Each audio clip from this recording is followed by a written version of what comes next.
Ya llega con Esta boca es mía. Victoria, ¿cómo estás? Muy bien, buen viernes para los dos, Mariano, Malena. Muchas gracias por este pasaje de posta. Vamos a estar abordando hoy el conflicto, la crisis en Venezuela. Lo hacíamos la semana pasada con dos miradas bien distintas, la del oficialismo a través de José Bayardi, la de la oposición a través de García, el senador García. Bueno, pasó una semana, hay novedades, así que arrancamos con eso el programa en vivo de hoy. Buen fin Gracias de semana. a ustedes. Un abrazo. Igualmente. Chau, chau. Chau, chau. Buenas tardes todos, entonces. Así lo planteábamos. ¿Qué pasó de la semana anterior a esta? El anuncio de esta conferencia internacional, de esta suma de países que plantean, bueno, insisten en el diálogo, incluso en que Uruguay sea sede, Montevideo sea sede de esta conferencia para la próxima semana. ¿Qué hay de nuevo? Hay también una carta del autoproclamado presidente Guaidó explicando desde qué perspectiva él entiende que se sienta a negociar, insistiendo en que haya elecciones prontamente, transparentes, pero con un aspecto que yo no sé cuánto va a permitir el diálogo, es que Maduro acepte que es un usurpador de poder, ¿no? Entonces, bueno, ¿qué realmente perspectivas tiene para ustedes este posible diálogo instado por varios países, ¿no? Apoyen o no apoyen a Guaidó, como sabemos que existe esa división, lo que es la Unión Europea e incluso en América Latina. ¿Qué podemos esperar de ese famoso diálogo? Nos está acompañando para el debate hoy con esta información sobre el momento el presidente del PIT-CNT, Fernando Pereira. Gracias por estar aquí. Entonces, esa es la primera pregunta. ¿Qué esperar de este llamado al diálogo? Bueno, como resultados concretos, ¿no? Es la única alternativa, digamos. Cuando Emiliano Cotelo le hizo una entrevista a Enrique Iglesias en su programa En Perspectiva, yo creo que Enrique Iglesias nos dio una lección, humildemente, de cuál era la salida posible, o las salidas posibles. Y plantea una salida a través del diálogo, legitimando a los actores del diálogo, por un lado el gobierno encabezado por Maduro, por otro lado la oposición, vamos a ver encabezada por quién, porque Guaidó no es que sea líder de la oposición venezolana, esto es parte de la noticia falsa que acá se expresa, ¿no?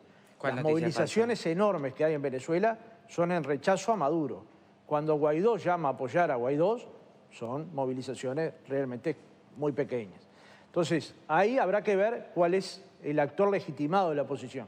Pero supongamos que Guaidó, porque yo no tengo por qué objetarlo, esas dos partes van a tener que sentarse a buscar un cronograma de salida democrática, pensado en clave venezolana. Desde mi punto de vista, lo que Uruguay hace y México hacen es abrir la posibilidad que otros países de la Unión Europea o cualquier otro país de América Latina se sume a esta posibilidad. La otra es la guerra interna, que es una hipótesis terrible para cualquier país latinoamericano y para la región, o la intervención militar, que si quieren después les dejo un documento de lo que han sido las intervenciones norteamericanas en el mundo, más de 60 en 50 años, y los documentos desclasificados que después demuestran que Estados Unidos, el gran profeta democrático, cuántos golpes de Estado apoyó en América Latina que costaron la muerte de cientos de miles de personas. Entonces, ¿dónde está la hipótesis del diálogo? Me parece que las partes en algún momento van a tener que encontrar una salida pacífica y democrática. Y esta es la parte compleja, aunque resulte fácil decirlo, porque si las partes deslegitiman al actor con el que van a conversar, ¿verdad?, de un lado y del otro, el diálogo se tensa a tal medida que es muy difícil llegar. Bueno, por eso entonces, cuando se plantea el diálogo, ¿desde qué lugar se plantea el diálogo? Bueno, yo creo que los gobiernos van a plantear... ¿Qué tiene implícita la neutralidad? Y decir, soy neutral y que venga el diálogo. ¿Qué hay implícito en expresarse neutral? Es un reconocimiento a la dictadura. La neutralidad... Pero claramente, porque ¿cómo se puede ser neutral frente a los derechos humanos? Pero ¿Alguien concibe que se puede ser neutral ante los derechos humanos? ¿Alguien piensa que se puede ser equidistante frente a la tortura, el asesinato, el encarcelamiento, la persecución de periodistas, la ilegalización de partidos políticos, la proscripción de los candidatos que no quieren el gobierno, la intervención ilegal del Poder Judicial, la entronización de una Asamblea Constitucional? ¿Alguien piensa que se puede ser neutral frente a todo eso? Bueno, si alguien piensa que puede ser neutral frente a la tortura, el crimen, el asesinato y la persecución, Bueno, está bien, se declara neutral. Yo creo que esa neutralidad es un apoyo a la dictadura y a la tiranía. Yo no creo que el uso de la palabra neutral en ese comunicado sea sobre eso. A mí me parece que no se debe y no está bien ser neutral ante todo lo que vos decís. Claramente que hay que estar en contra de las violaciones a los derechos humanos, de los presos políticos, de los periodistas. Déjame terminar, por favor, te lo pido. No está apresado. Déjame terminar, por favor, te lo pido. Simplemente te digo, no está apresado. Bueno, entonces, ante esas cosas claramente no hay que ser neutral. A mí lo que yo interpreto en el uso de esa palabra neutral, que a lo mejor podría haber sido otra para no dar, o por lo menos no dejar al azar la interpretación, es que se es neutral entre la disputa de estos dos presidentes en pugna. A mí me parece que es de eso lo que habla, porque por algo hay que instalar una mesa de negociación para salir de esta situación. Instalar una mesa de negociación para salir de esta situación, claramente está, quien la quiere instalar está admitiendo de que en Venezuela las cosas no funcionan, están mal, y ninguno de los dos gobiernos autoproclamados o electos en elecciones no válidas está bien para ese país. Entonces, partimos de la base de que lo que pasa hoy en Venezuela no está bien para nadie. Se instala una mesa de negociación. Creo que ser neutral tiene que ver con eso y no ser neutral ante las violaciones a los derechos humanos. Bien, ¿hasta dónde se puede sostener que la neutralidad apunta por ahí, por como señala Eleonora, que es simplemente entre uno y otro de los supuestos presidentes? Analicemos, por ejemplo, en el caso de Uruguay, ¿es desde ahí que se expresa la neutralidad? No nos olvidemos que hubo presencia de representación nacional en la asunción de Maduro. Yo creo que el tema es el rol que Uruguay está asumiendo hoy. Yo creo que junto a México han asumido un rol de liderazgo para una tercera vía que tiene que ver con la negociación. Yo interpreto que esa neutralidad quiere decir, bueno, nosotros somos, desde el gobierno, garantía para ese diálogo. No partimos de una base donde estemos respaldando a uno o a otro. ¿Pero no lo respaldó en los hechos Uruguay a Maduro? Pero me parece que acá estamos hablando de una nueva etapa. Una etapa en la que Uruguay se propone como negociador. No en vano va a ser Montevideo sede de esta reunión de países que apuestan por algo distinto. Ahora, ¿qué tan ingenuo es ese diálogo o no? Porque una cosa es diálogo y otra cosa es fijar una posición diversa que las que se ha fijado a nivel internacional. Porque diálogo implica que el gobierno de Maduro se siente y la oposición se siente a negociar. Si no, no es diálogo. ¿Pero desde qué lugar? Porque Guaidó plantea que se siente Maduro asumiendo que es un usurpador del poder. Pero es fácil hoy, colocarlo a Maduro ahí hoy. Yo creo que hoy lo que se va a dar en Montevideo va a ser una reunión que puede llegar a terminar con una declaración de determinados países, pero como están dadas las cosas hoy, no parece ser que se propicie un ámbito de diálogo, porque si Maduro dice yo no estoy dispuesto a dejar la presidencia, bueno, y a lo sumo lo que voy a negociar van a ser parlamentarias, y la oposición, por lo menos representada por este autoproclamado presidente, dice si Maduro no negocia irse de la presidencia, yo no me siento a negociar, creo que todavía no podemos hablar de diálogo. Sí, bueno, ¿Qué entendés en la neutralidad, para empezar, no? Bueno, a mí en este contexto no es una palabra que me guste, mas yo a esta altura he aprendido a diferenciar el sentimiento, digamos, horizontal que cada uno de nosotros podamos tener a la lógica de la diplomacia, ¿no? Bueno, de hecho, yo cuando estudio historia, a mí siempre me costó entender cómo en el Uruguay había gente que proponía ser neutral en la lucha contra el nazismo. Porque hubo gente, ¿no? Hubo posiciones políticas, decía que el Uruguay no tenía que declararle la guerra al eje. ¿Y por qué? Desde una perspectiva diplomática, seguramente eso tenía cierto asidero. Repito, no es una palabra que me guste y yo, como desde hace largo tiempo, no soy neutral en este asunto. Yo estoy en contra de cualquier forma de autoritarismo desde siempre, así que no soy un recién llegado en oponerme a los autoritarismos. También lo estoy en el caso de Venezuela en general y Maduro en particular. No obstante ello, a modo de información incluso, yo he advertido que en las últimas horas la propia posición de Guaidó ha variado. Porque ante la primera solicitud de diálogo se dijo que no había, y ya las últimas declaraciones de Guaidó habla de en todo caso, sí dialogamos, tiene que ser en base a esto y esto. Que como siempre en los diálogos, una cosa es lo que se dice y otra cosa que la que después se lleva a la cancha. Y ese me parece que es un asunto a los que de verdad no queremos más baño de sangre o intervenciones foráneas, a los que de verdad eso no lo queremos y sí queremos una urgente salida para esta situación política, me parece que Guaidó manifieste eso, yo lo advierto como una buena noticia. Claro. ¿Por qué no se está apoyando ahora el planteo de Guaidó, por ejemplo? Perdón, yo creo que Alejandro... Aún quienes insisten en la neutralidad, si es justamente una salida en paz, pero llamando elecciones. Hay un equívoco con el vocablo neutralidad. Y yo creo que Alejandro, cuando plantea el antecedente de la Segunda Guerra Mundial, da en el clavo en el sentido de que nos ayuda a ver la gran diferencia.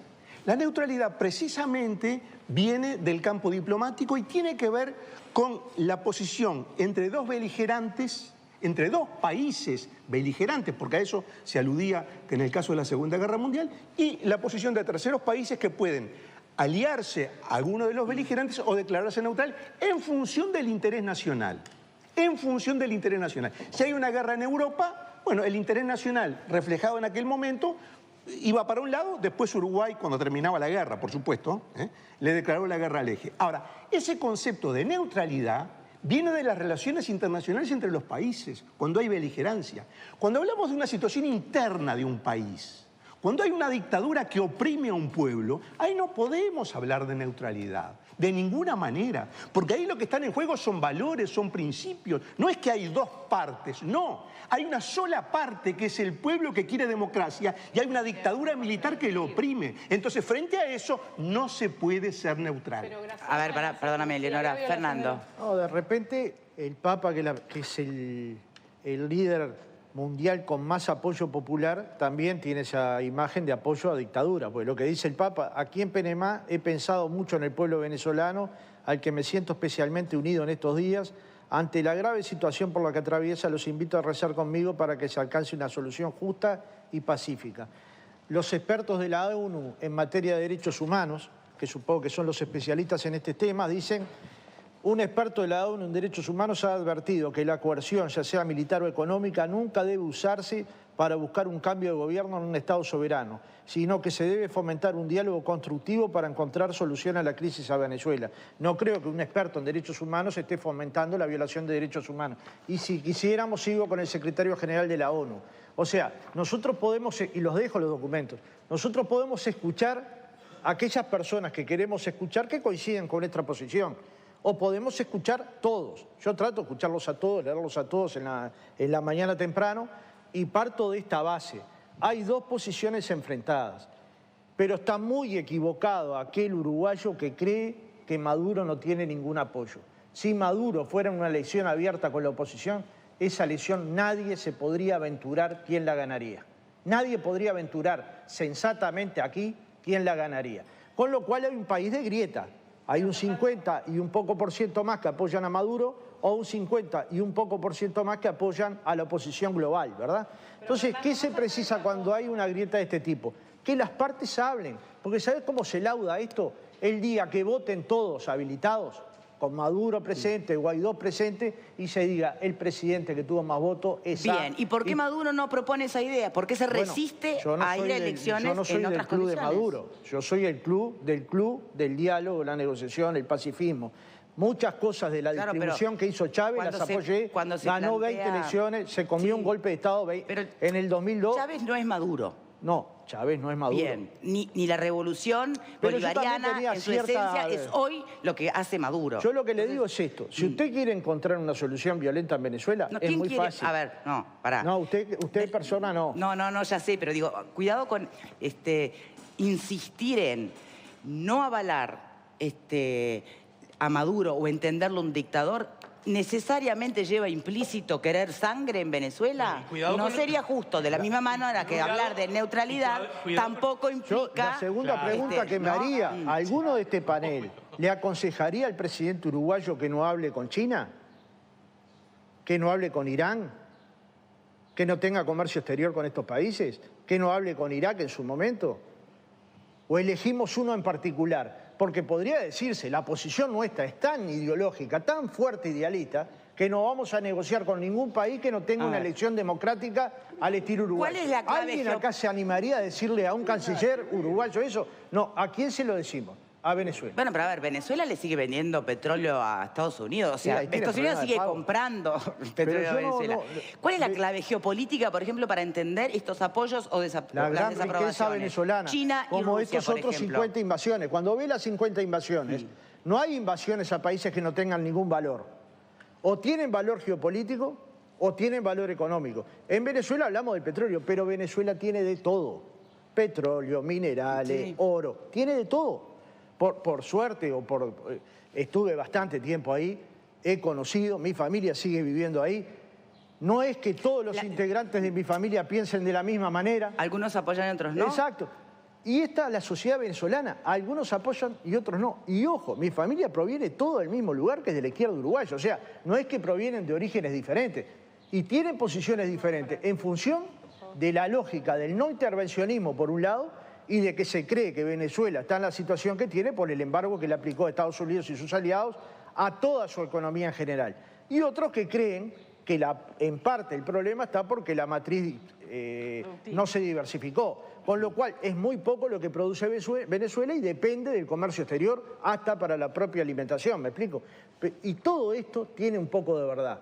El problema es que esta salida no tiene otro remedio, no es reconociendo a Maduro, ni mandándole cartas de apoyo a Maduro, ni mandándole cartas de apoyo a Guaidó. Es si efectivamente un día X de tal año hay una elección que legitima un poder. Bien. Porque, por ¿Y ejemplo, por qué no se reclama eso?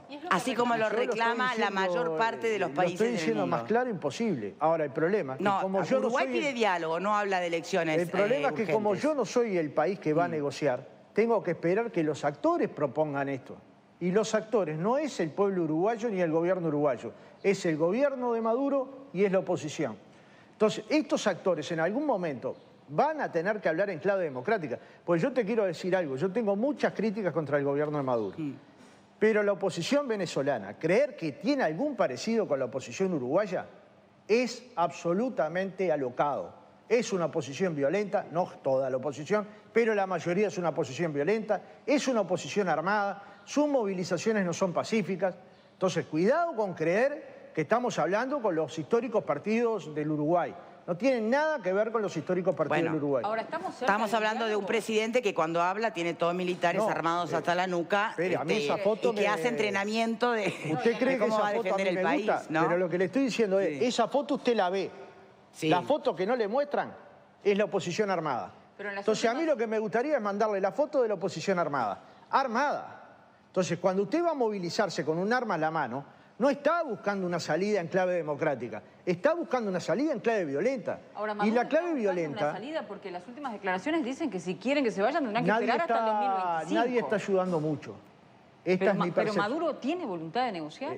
Lo que estoy diciendo es, ninguna de las dos partes están ayudando mucho. Se puede interpretar que la autoproclamación de Guaidó fue echarle leña al fuego. Bueno, ¿o no? en enero... Una dictadura con gente que pide libertad. No se puede poner en pie de igualdad una dictadura opresora frente a un pueblo que reclama libertad. No se puede Mire, poner la en pie de misma- igualdad. la misma- No aprendimos nada en Uruguay La todavía misma de Junta eso. Electoral, si habremos aprendido.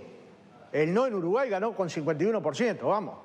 El otro 49 eran votantes de la dictadura. comparar la masacre que no está habremos pasando en aprendido. Venezuela con Para Uruguay? salir de la ¿Usted dictadura puede uruguaya comparar la masacre? ¿Usted sabe cuántos muertos De a ha uno, habido en señores, Venezuela? ¿Usted sabe cuántos muertos hubo en ¿Pero Uruguay? sabe cuántos muertos en la calle? No en muertos Venezuela. la ¿Cuántos calle? hubo en Uruguay? Muertos por esos militares que usted Pero usted defiende, sabe por cuántos favor. hubo por esos Por militares favor, en el por Uruguay favor. Una que dictadura ustedes no criminal. jugaron. Señores, Pero a ver, ¿cuántos no muertos caigamos hubo en en Uruguay? Solo este desaparecidos infantilismo 200. de seguir comparando a ver quiénes sufrieron Pero más, nosotros ¿no? no tuvimos- Hoy hay una foto que le guste más o le guste menos, Nosotros que no tuvimos habla que de una aguantar crisis que en Wilson no Venezuela fuera como candidato pocas y que veces Sereni no ha fuera habido en los últimos candidato. tiempos. ¿Saben qué? Nos tuvimos que aguantar que Sereni no fuera candidato y que Wilson no fuera candidato. Y lo bancamos en clave democrática.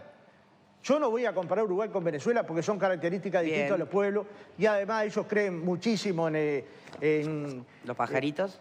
Bueno, eso es parte de la lógica caribeña, que acá nunca la vamos a entender, pero el realismo mágico que tanto gozamos de Gabriel García Márquez en el léxico venezolano está permanente. La gente habla más con Dios de lo que yo he logrado en 40 y 50 años yendo a la iglesia, ¿me explico?